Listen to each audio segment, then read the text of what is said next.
All right, and just like that, we are live, and it is all in the name of the Most Awards. Hello to you, absolutely everyone. It is so good to be with you today. And honestly and truly, I can tell you this: you have made an awesome, awesome decision to decide to join us for the Most Awards webinar that we're having today. And I am so excited for us to have this online event because we all know that at the moment, so much is happening in South Africa, which I'll touch on a little bit later.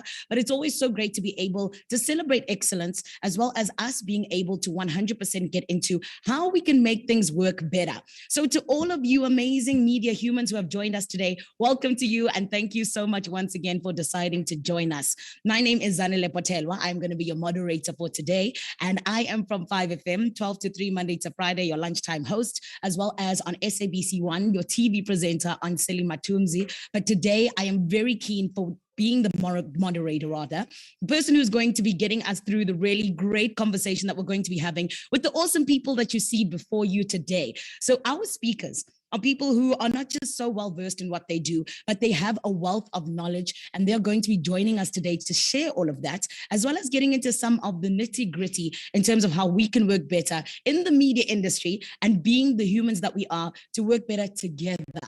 So first and foremost, let me introduce them to you. And I want to start off with Tracy Schlosser, who is the business unit head at Spark Media. Tracy, how are you today? I'm all good, thanks, Zanele. So nice to be here. Tracy, we're so glad to have you. And I definitely think that today we're going to be getting into a really great conversation. You ready for it? I am. Beautiful.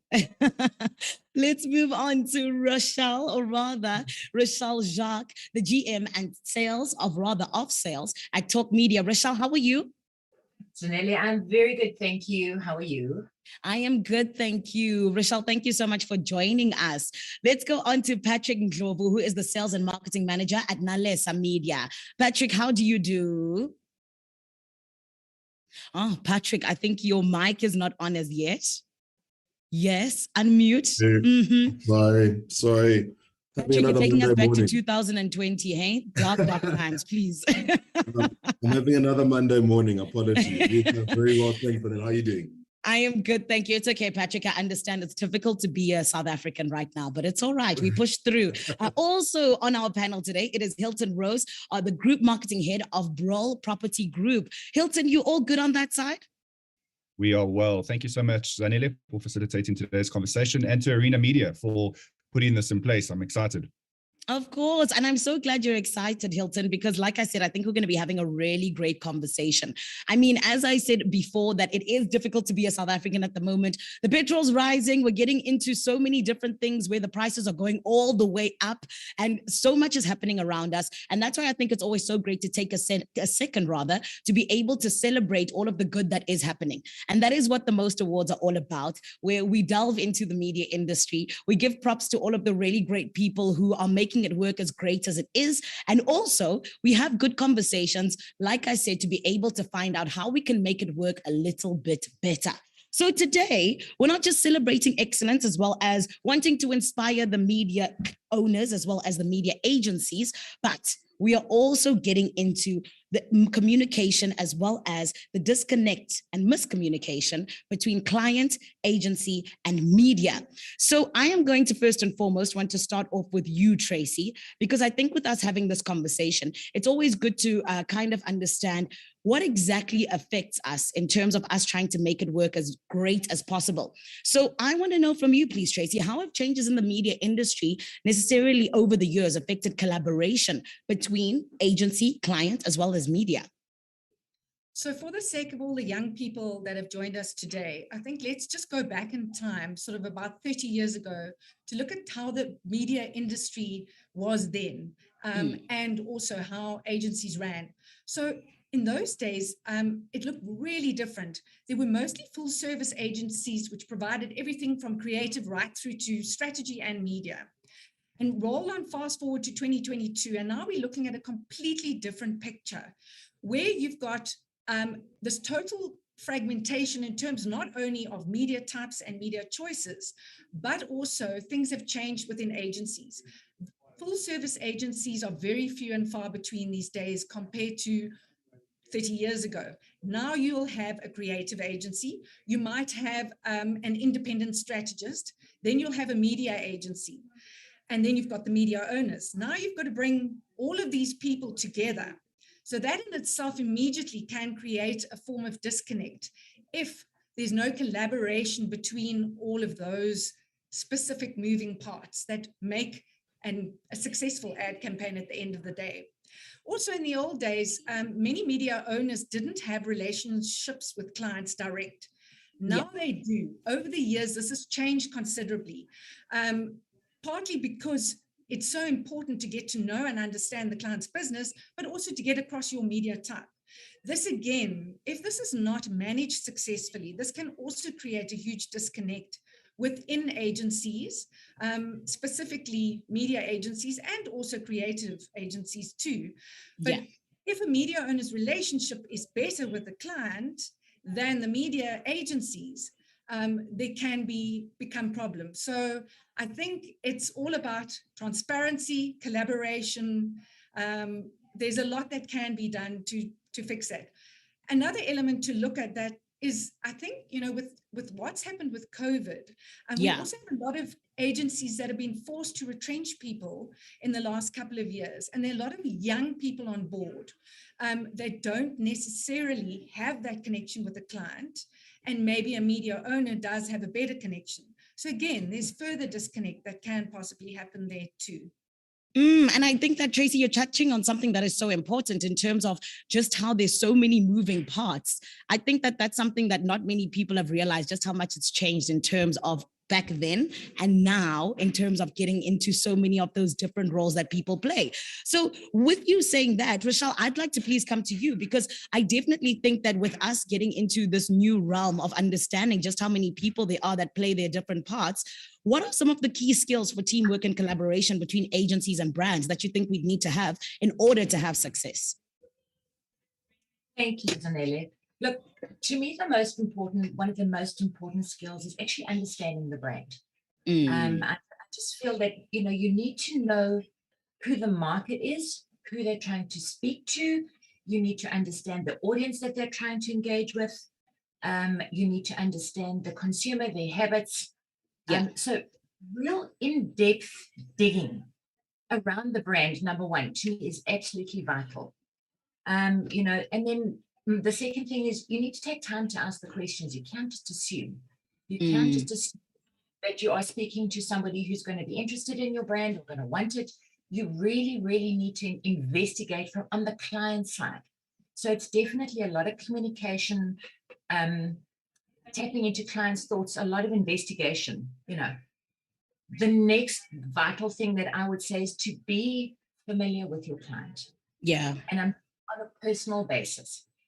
You need to also get to know your client in terms of what are the expectations of you, what are the timeframes that they're looking for. Are they a last minute person? Do they need stuff urgently? Do they need it now? Are they chilled? Are they relaxed? Get to know the client as a person, because you can develop a relationship, because relationships are key. You're just laughing at my dogs, really. You can't do anything without a relationship. Everything in this industry is relationship. And I think that so many people miss that sometimes. They think that it's just the paperwork, it's just the numbers. But when it comes to relationship, it definitely forms as part of such a solid foundation. Yes. Yeah, I mean, and you want to gain somebody's trust. You want them to be able to believe in what you're saying and rely on you. You want them to have confidence in what you're giving. So again, it's relationship, communication, and just a lot of investigating. To me personally, very key skills. I love that. And that's why today the conversation is so important in terms of the disconnect as well as the miscommunication rather that happens sometimes between all of these different moving parts that we spoke of. But Rochelle, you touched on relationships. So Patrick, I want to bring it to you, please, because of course we've spoken about that a little bit with Rochelle, but when we speak of the relationship between agency, owner, and brand, where's the line between deciding what's best for the partnership versus what's best for the customer? I think that many people get it wrong sometimes. And Patrick, do you have some answers for us today? Look, I can't tell you that I've got the answer, which is just going to solve all that whole problem, because It's something which I think every media owner, or not even just a media owner, but everyone involved in the greater scheme of things has had to deal with from at some point, you know. Yeah. And for me, the line is that whatever is best for the client or the customer, you know, the brand itself, I think that should take precedence over anything else. Yes. Regardless of the relationship that I may have with agency or that agency might have with media owner or whoever, the client, what's going to benefit the brand and the customer at the end of the day should take precedence. And yes, okay, you know, it's not that may not always happen. I mean, I've heard stories of campaigns not being booked on particular sites or being booked on particular inventory just based on the fact that the agency may not have as good a relationship with that particular media owner, but with someone else who's a friend of theirs. I'll be controversial, as a friend of theirs, and they're going to push it towards there just based on that. And for instance, maybe the brand or the customer may not get as beneficial results as they would have gotten on the other media owners' boards or other radio slots or other TV channel or whatnot. You know what I mean? It can be for any media platform. So, you know, at the end of the day, it's all about the brand and the customer, and that needs to take precedence more than anything. I feel, you know. So yeah, that's it from us from that point. Yeah. So we can still run with customer as king, essentially. Yes, yeah. So let's run with customer as king. Yes. Because at the end of the day, you know, we all here to fill a duty. We all here to do a job, and it's the customer and the brand come to us for our expertise. They come to us to basically fulfill a goal. And if we are going to be putting relationships before, and I'm going to say this, if we're putting our own personal relationships before the end goal of what the project is meant to do, then are we actually doing justice, 100% justice to the customer and to the brand? I don't think so. You know, I really don't think so. But then again, I mean, I know that there'll be other people that will think differently to me, but I think that the customer is king, and that's the most important thing. So it would be like the parents putting themselves before the children, which would be, of course, the end goal. So I like that, where you kind of need to put the child first before anything else. Yeah. And Rochelle and Tracy, I saw you nodding along when we were talking about customer being king. So we'll definitely touch on that in a little bit. But Hilton, you're almost here in a little bit of a position here to tell us what it is exactly what the people want. So I am going to be asking you, please, just touching on relationship particularly, because I think that that's a very strong word that we've got today for our beautiful discussion in terms of the miscommunication and disconnection that sometimes happens between client, agency, and brand. So Hilton, I want to ask you, what advice would you give to the industry as a whole, just in terms of 100% trying to get absolutely everyone in the same line and I guess on the road to success more than anything else? Yeah, it's an incredibly important part and question in our discussion today, Zanele. I think as my media colleagues would know, every client wants to know what the ROI, the return on investment, is going to be. And it's a constant question when we're sitting with such limited budgets. And what I want to say is that there's almost been a new goal that's bigger than the ROI in how we engage in the media opportunities. And we call it the RLC metric. Yes. And so we're looking at creating almost a positive tipping point between staying very focused on our relationships, the R of RLC, the leadership and the creativity, instead of the ROI. I think that times have changed and shifted so much so that there's no longer the opportunity for us to measure the exact return on every investment in the media space. And so, yeah, just the encouragement is that when analyzing any new marketing or advertising effort and attempting to measure it, I want to encourage you to look at that RLC score, whether it's an event, a website, a billboard, a new campaign that you've launched. When you focus on the relationship sides and you're genuinely interested in the welfare of those that you're working for and that you're working with, the magic starts to really happen. The second is on the leadership side is be an expert. As the industry leader that you are, as the brand that you are, act like an expert. If there's an aspect of faking it till you make it, we all know that that's sometimes the case. Yes. But really, Share your expertise openly. Make the trends, don't follow them. And then lastly, with the creativity, is be the first to try new things if that haven't been done before. We are in a season, in a period where risk is an opportunity to us. And it might feel irrational in terms of some of the standard and tried and tested ways of doing marketing and applying advertising trends. But if it's shareable and people like it, they're going to spread it like mad. So do things well, focus on your relationships, be the leaders that you are in the industry, and be creative. You've got the influence. And as you use that influence, things start to happen exponentially for you. Yeah.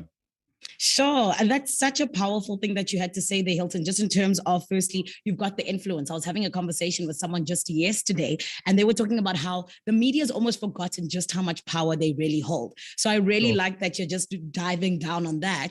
But also, I feel like we've come to school today, learning about from ROI to RLC. Thank you very much. Relationship, leadership, creativity. I love that. And I also think that just in terms of how things have changed over the last couple of years, it is so important for us to change as well, to not always dwell on what we learned in the past. So I do want to quickly get us to what exactly is happening to 2022, particularly in the media space. Before we get to that, though, I did just want to welcome absolutely anyone who is just joining us. Thank you so much for coming through and being part of our online event for the Most Awards as we lead up to the Most Awards, which will be happening soon and very soon. I know that each and every one of us are so excited. And one thing I can tell you is that if you are here today, you're going to be learning. Already, like I said, we've gone to school just a little bit, but our chat still continues.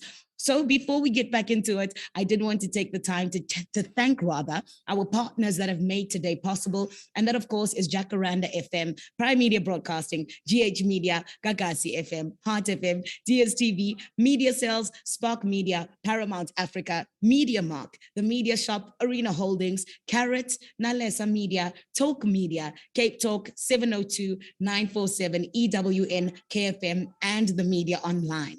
Those are the people who are allowing us to 100% celebrate the media space with the Most Awards, as well as us being able to 100% delve into all of these different issues that we always need to tackle to be able to 100% be on our way to success. I think that is one of the biggest things today. Where exactly do we start when we're getting into how we can be the best possible place we can be in the media space? So, Tracy, I want to come back to you, please. And I just want to understand, because of course, you need to always know where exactly you are to want to find out where you can go and how you can solve certain challenges. So what would you say are some of the challenges that clients and brands are facing in 2022? Shui, there are so many. We basically haven't even come out properly out of the back of COVID as yet. Yes, it's gone, but it's not really gone. And I think the ramifications of what we've gone through in the last couple of years will be with us for some time. But we also can't sit back and dwell on the negativity of that. However, the impact that it has on our industry is huge. There's still an element of fear in terms of planners, clients more importantly than planners, where they actually just rolling on a month-to-month basis. They're too apprehensive to plan ahead because we don't know what lies ahead.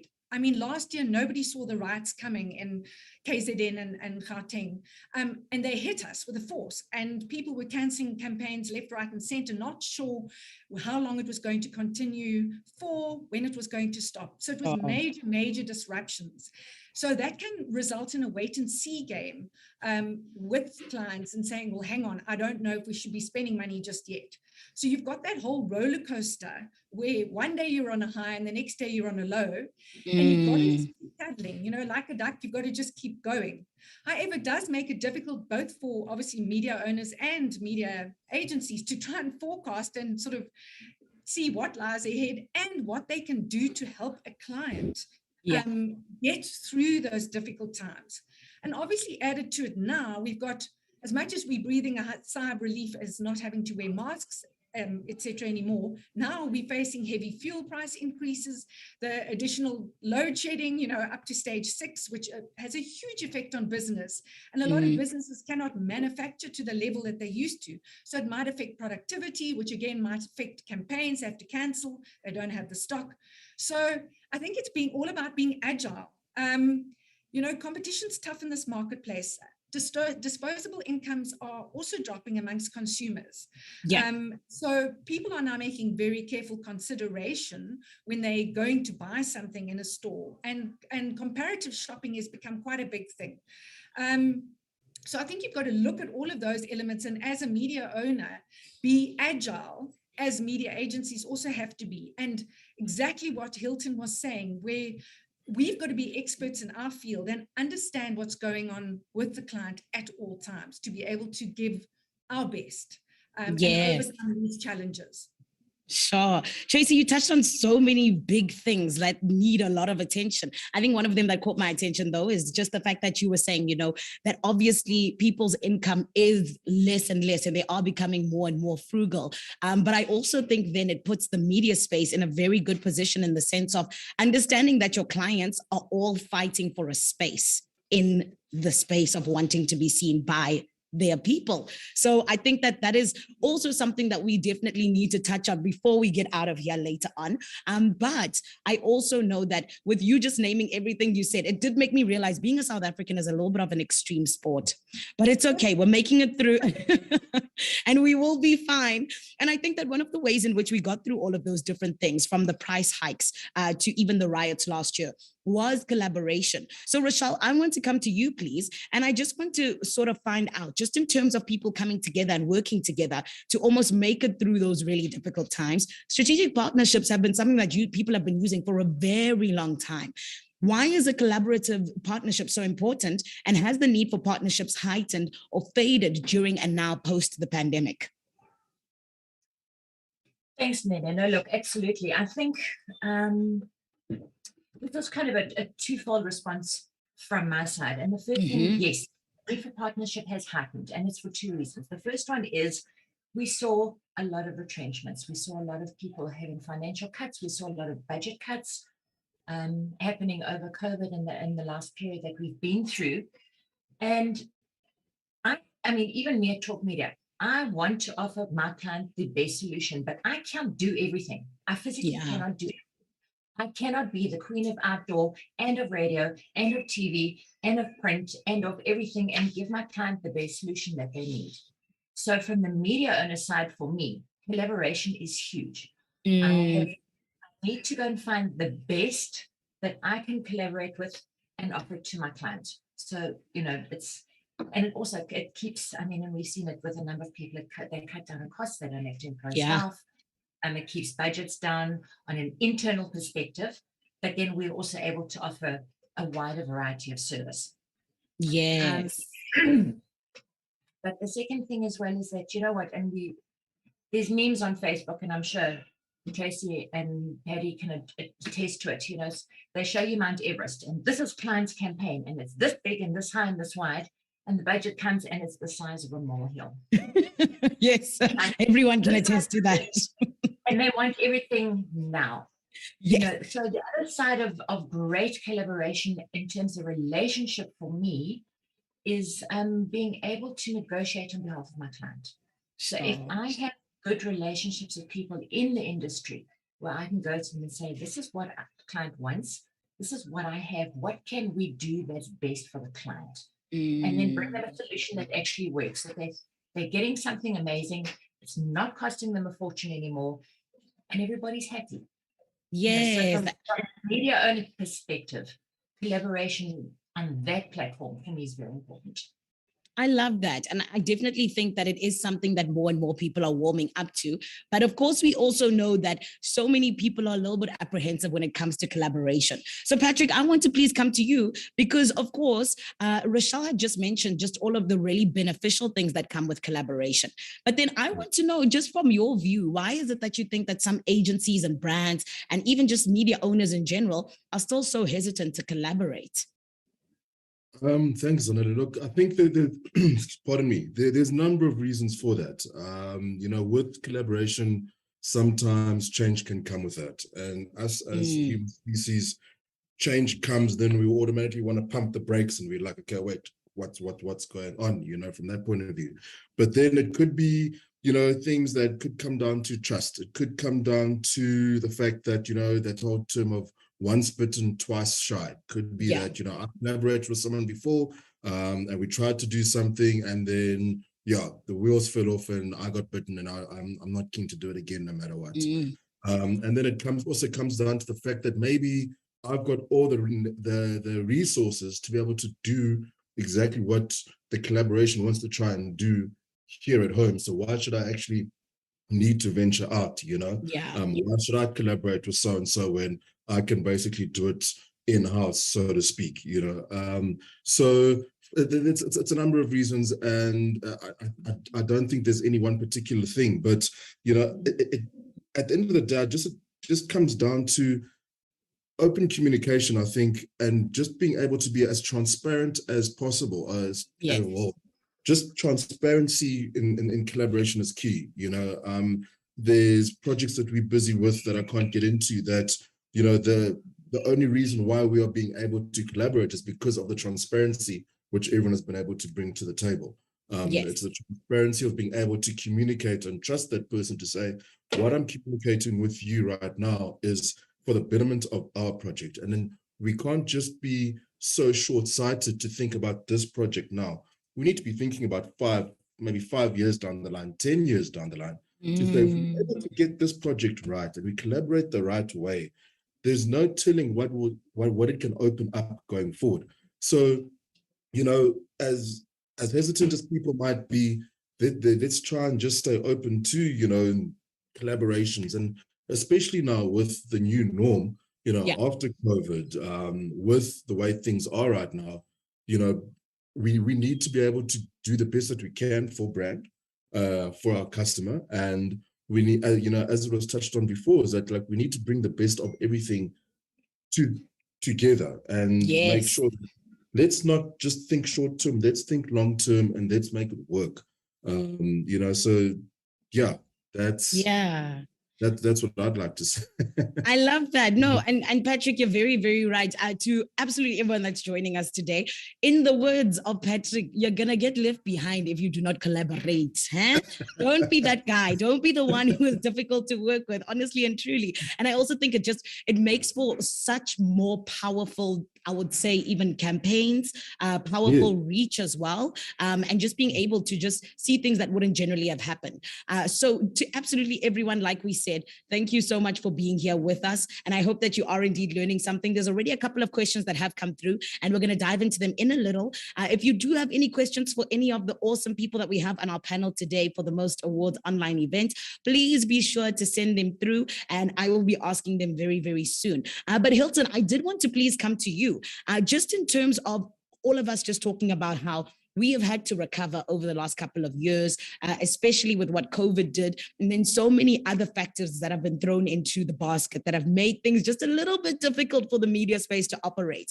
How do you foresee the ongoing recovery within the marketing industry, just in terms of what we are hopefully going to see over the next couple of months and even years? Yeah, I think there's 5 probably key things that we're seeing right now.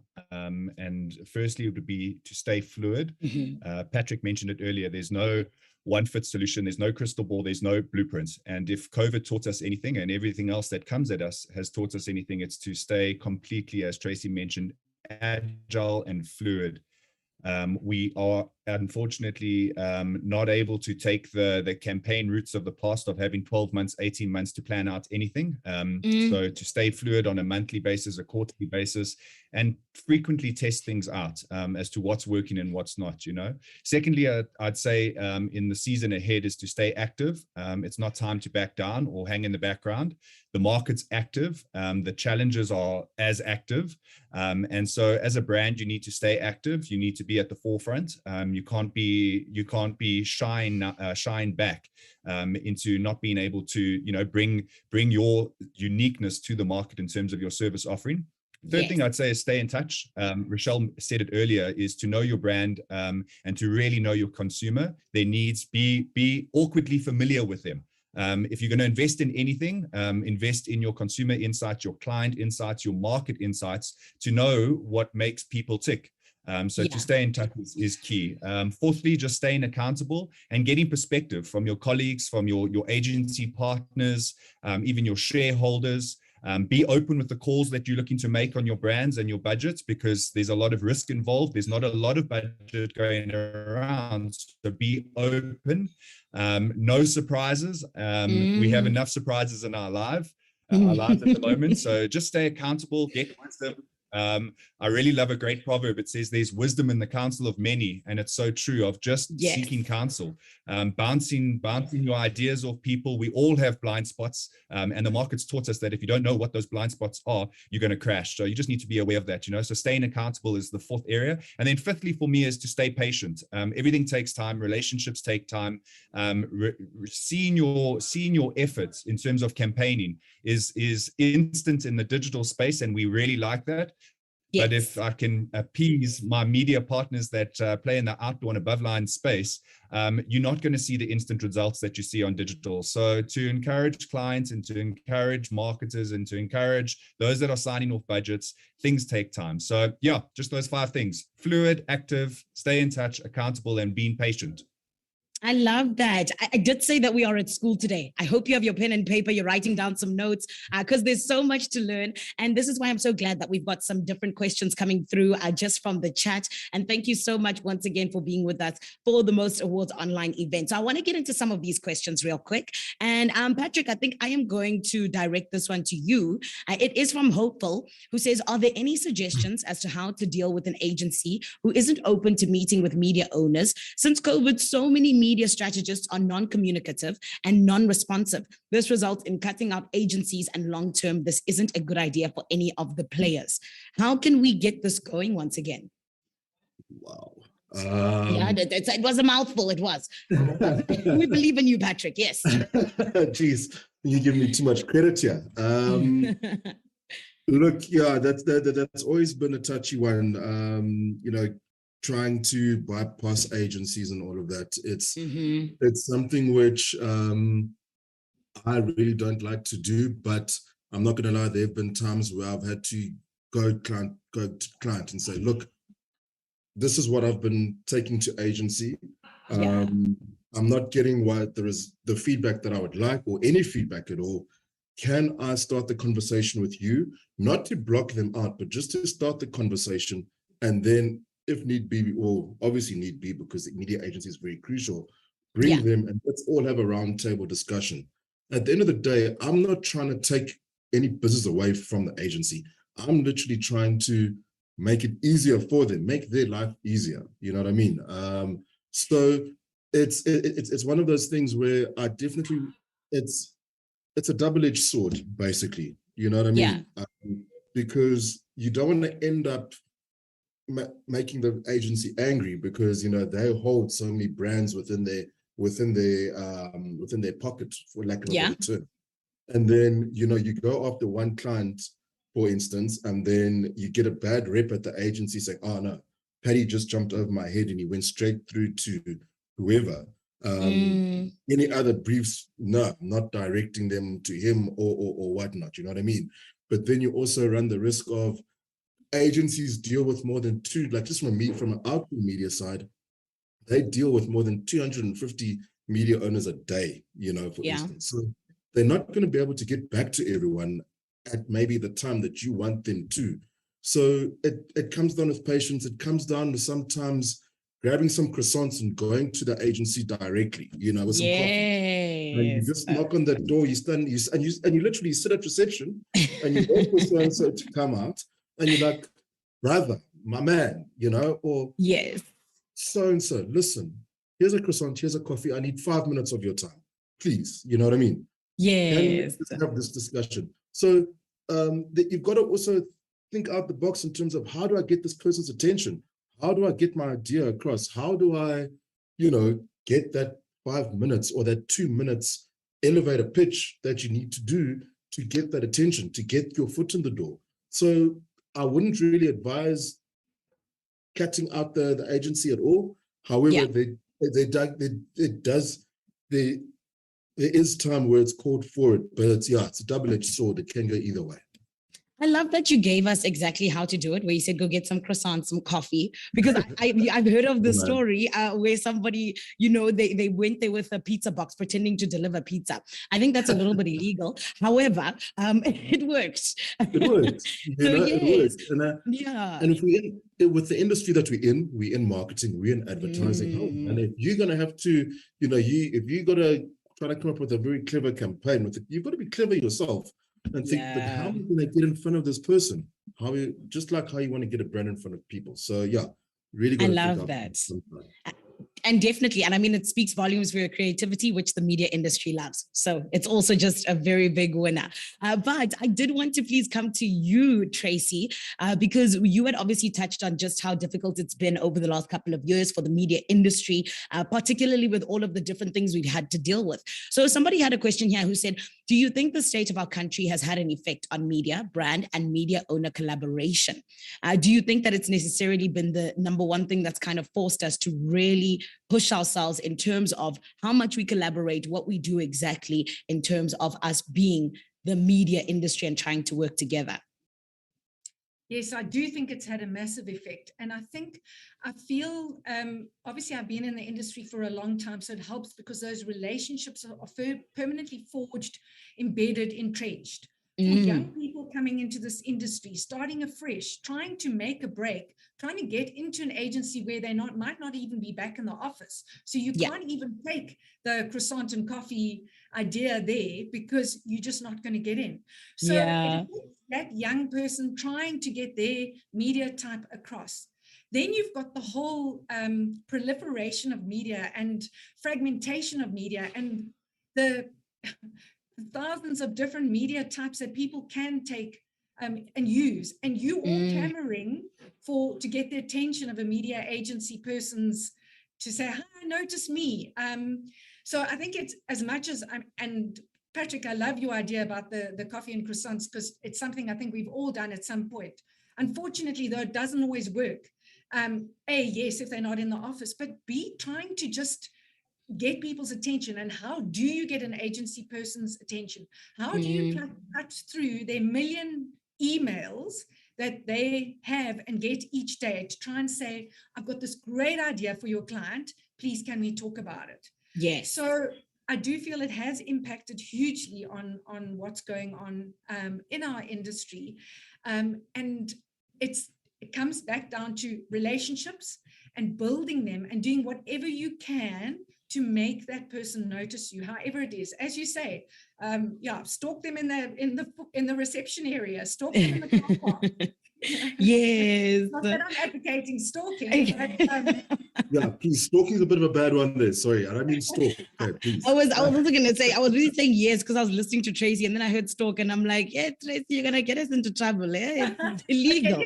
Okay, just trying to collaborate. Let's stick to the collaboration word. I love that. Yes. Once you've built that, once you get a relationship with an agency person, it just opens so many doors. And then if you're prepared to work transparently with them, you will end up getting the best result for the client at the end of the day. Oh, absolutely amazing. No, Tracy, I definitely agree with you on that one. And I definitely think that today we really are touching on what it is that we can do to best communicate with each other and also just for our relationships to work 100% best. Because like you said earlier on, the media industry, it's got such different moving parts always and more all the time. So Rochelle, that's why I want to bring it to you really quickly, please, just to touch on collaboration once again. I want to know just how should media and creative agencies together with media owners work collaboratively just to assist their clients? What is the best way in which we can do that, particularly where we find ourselves in 2022 and just the climate in which we find ourselves in? Thanks, Zanele. You gave me the most sensitive question out of all of them. Thank you. Yes. It's a very sensitive one and it's a tough one to answer. And I had a long think about it. And I actually just want to say, you know what?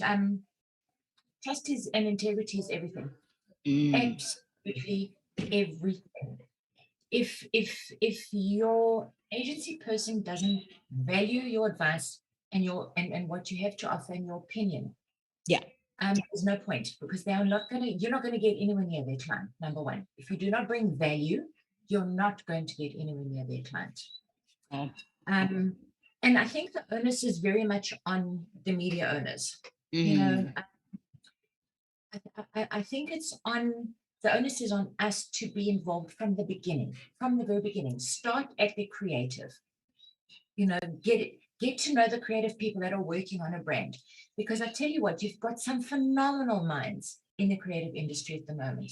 Yes. But if they come up with a campaign that is either too complicated or not going to work or doesn't send the right message, and then it comes via the agency and it lands up on my desk, and I'm sitting with radio stations that are looking at this going, we don't understand. It's not going to work. You know, so by keeping in touch, number one, with the creative guys, and then bringing it through the agency and then putting it onto my radio stations is definitely a good collaboration track to follow. Yes. You know, it also helps where if you're collaborating and you're just talking about stuff properly, like we have a lot of restrictions on radio. There's words you can't say, there's things you can't advertise, there's times you can't advertise. Correct. And unless you're talking to creative around a campaign in the beginning about that, they're going to, you know, think, oh, this is an amazing alcohol advert, and it probably is, it's fantastic. And the radio stations are going to go, no, sorry, we can't play that before 8 o'clock at night kind of thing. And then what's the point of the campaign? You know, so again, it's communicating and collaborating from the absolute beginning. But, you know, there's a little bit of responsibility. I think it also falls onto the media agencies. Okay. It's up, and Patrick did touch on this earlier, it's up to the agency to provide the best solution and the best advice to the client first. Yes. It's not up to the agency to pander to, I'm comfortable with outdoor, so I'm going to go with this one, or I'm comfortable with radio, so I'm going to go with this one. It's up to the agency to make sure that the client knows from a strategic point of view, what is the best option for your brand, your message, for your client, and then filter it down through. And then obviously with the media owners get involved. So it's a very big circle of collaboration, but it's, you know, there's a lot of responsibility that falls in different categories as well. Yes. And I like that, the responsibility, because that is very true. And Patrick, even 100% agreeing with you just in terms of what you've said, Rochelle. And I'm hoping that this conversation is going to help us do that even better and better, just in terms of what we're learning. And I'm so grateful to each and every one of you just for sharing in terms of that knowledge. But I want to please come to you, Hilton, because I feel like we've all really just mentioned all of the crazy things we've gone through. So yes, we went through COVID, right? Then just when we thought that that pandemic is ending, there's all of a sudden monkeypox, which I hope doesn't do what COVID did. Then we hear of the war in Ukraine, and then all of these other things in between. And, you know, there's just a period of the unknown that we found ourselves in, and we're currently navigating this now. So whilst we're anticipating and planning for the next, why is building partnerships so important, especially right now, Hilton? Yeah, I think just the points that have just been touched on now in terms of how do we get in front of the agencies' airtime and just getting their attention. Some of the things that have really stood out for us, just before I answer your question, Zanele, is we've said it, the creativity behind it. So that effort of going the extra mile up front, of really doing your homework, doing your research, really understanding the client and the brand before you even knock on the door. I think those are moments that have really stood out for me. Time is tight. We all are limited. It's the commodity we just cannot get enough of.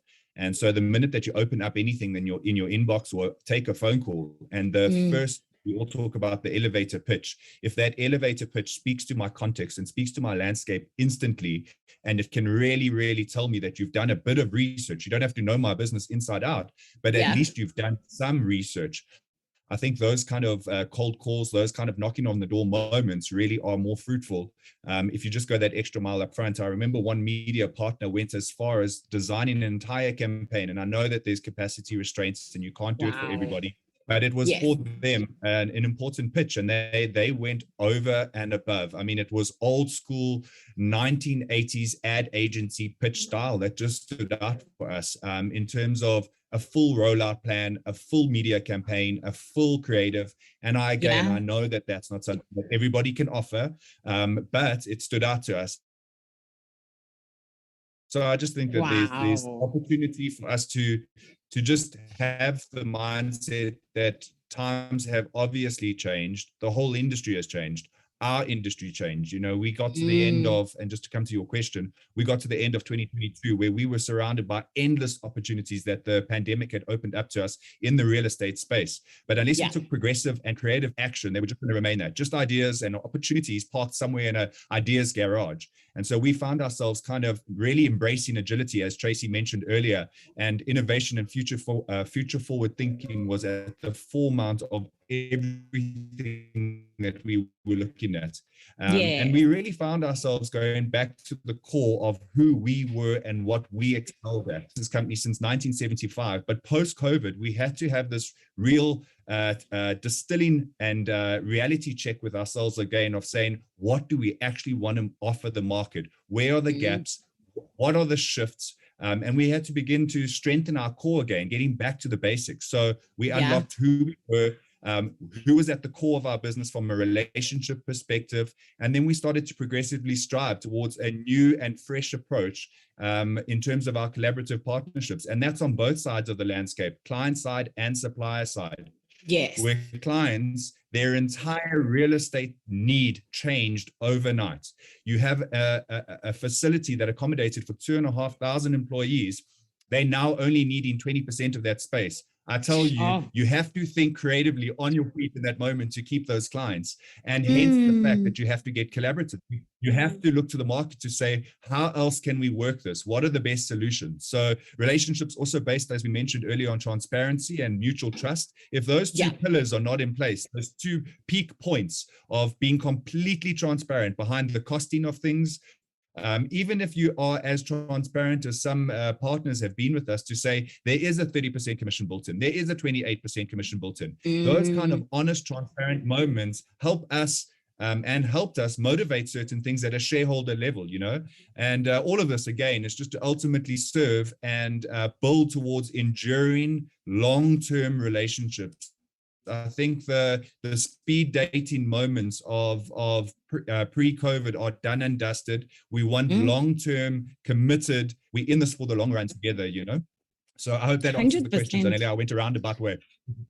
No, you perfectly answered it, Hilton. Please. Thank you so much. I also think that just with what you ended off with, I think that's so important, where it's all about those long-term relationships, because that's how you build and that's how you get stronger. And that's how you're able to really collaborate on the best possible note that you can. So I love that. But Tracy, I want to please come to you because, of course, we're talking about, you know, working together in our media industry. And more than anything else, I also think that, you know, sometimes people talk about being too close for comfort.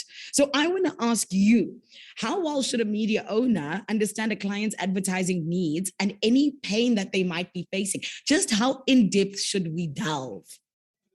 So I don't think it's ever too close for comfort, to be quite honest. And to back on what Hilton said about you must understand a client's needs. And yes, you don't have to live in their pockets, but you need to be so client-centric at all times. You need to know when they've had a brand recall.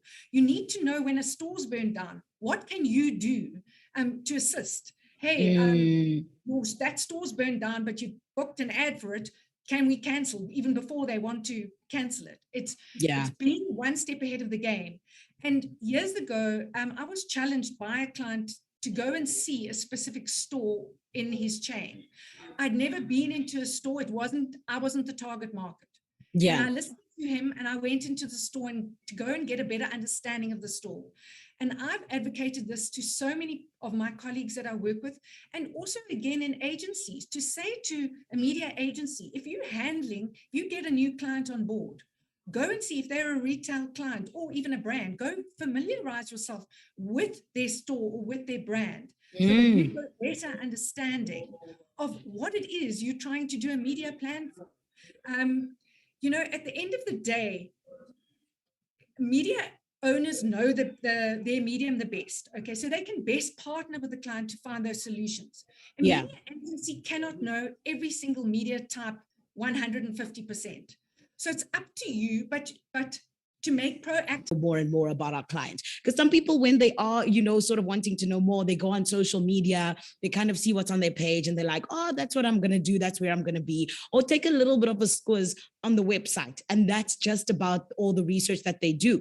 But I want to ask you just a double-sided question in terms of, do you think the depth of knowledge of a client's brand is considered a mutually critical success factor for collaboration? And then how it is that we can possibly go about getting to know the most about our client?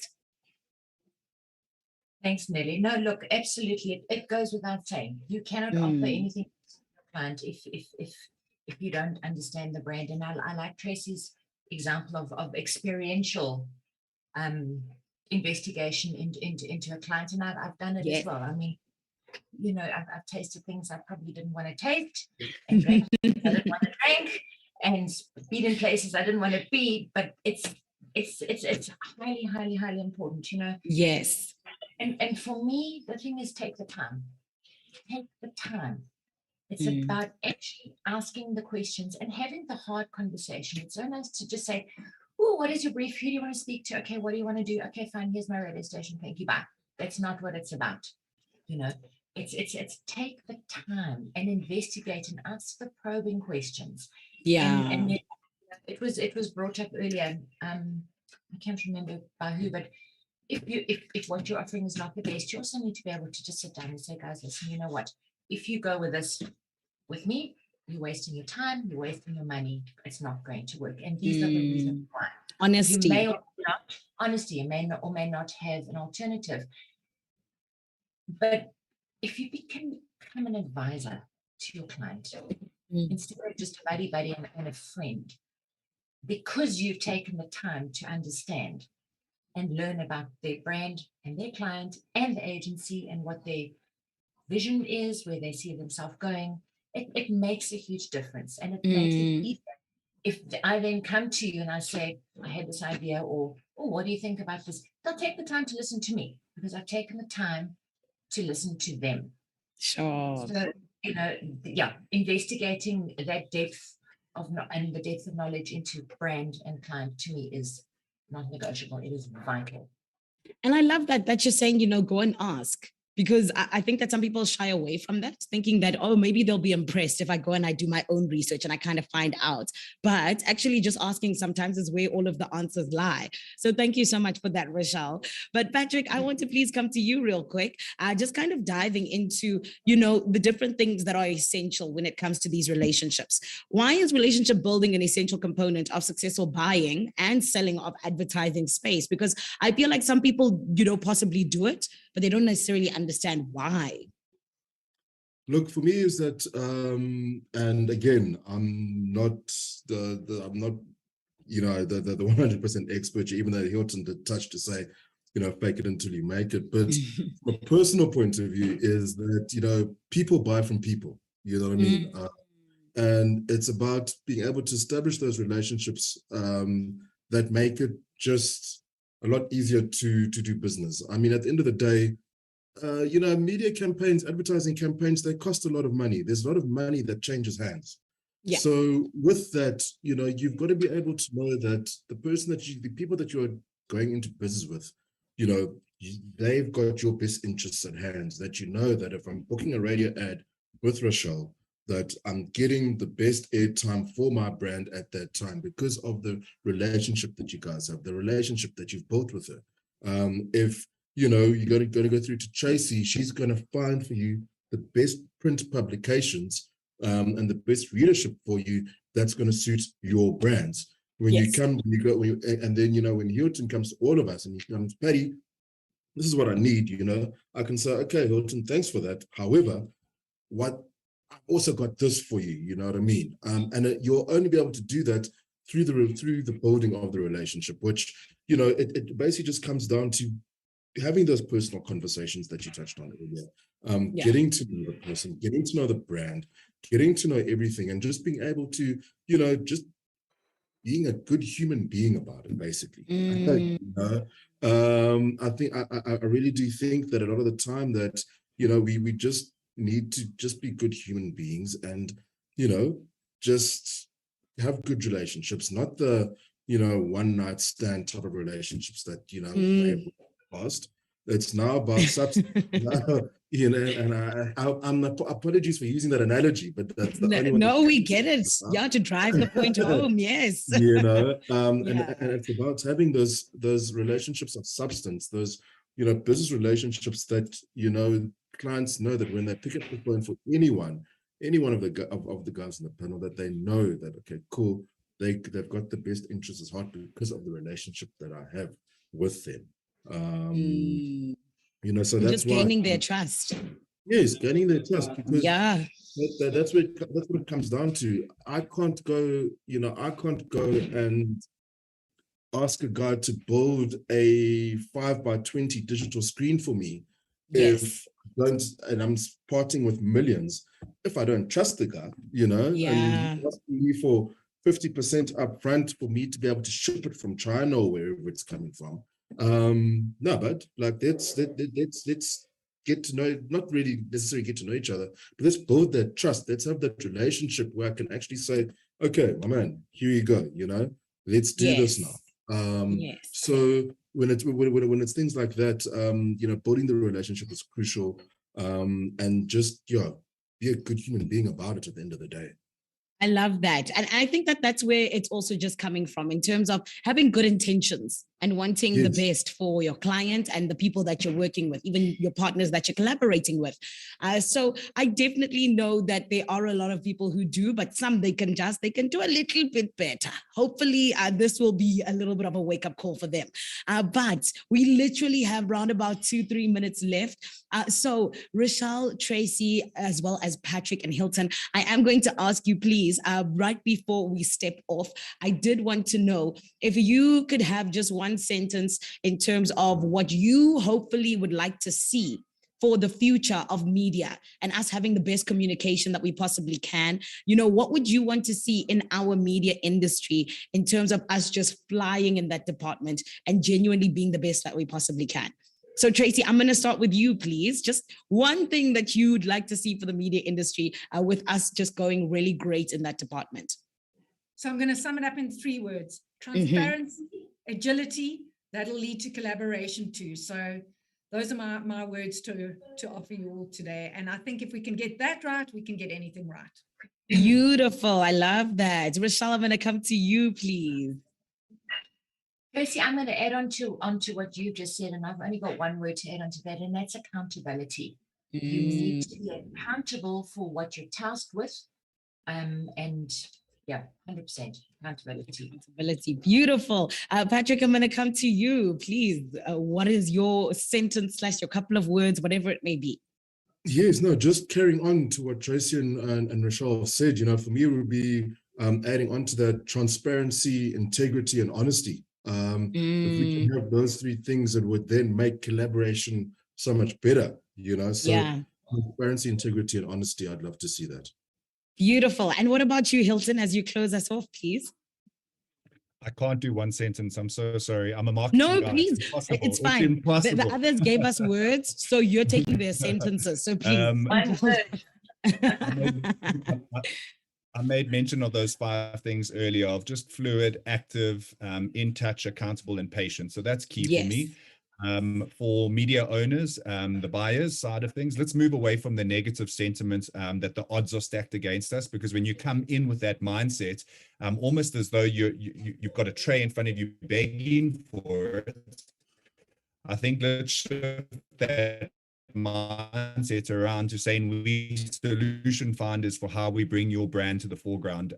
Coast their jobs, but we've also got to get back to a positive point of saying, actually, this is what we offer as a company, and that brand essence comes through in everything that you do. It's the value that you want to give, and then lastly, just for the market as a whole, is to again remind you to create your own positive tipping point of staying focused on your relationships, your leadership, and your creativity. So the RLC is incredibly important. Forget about ROI, it's done, it's dusted. Go after relationships, go after your leadership ability and your creativity.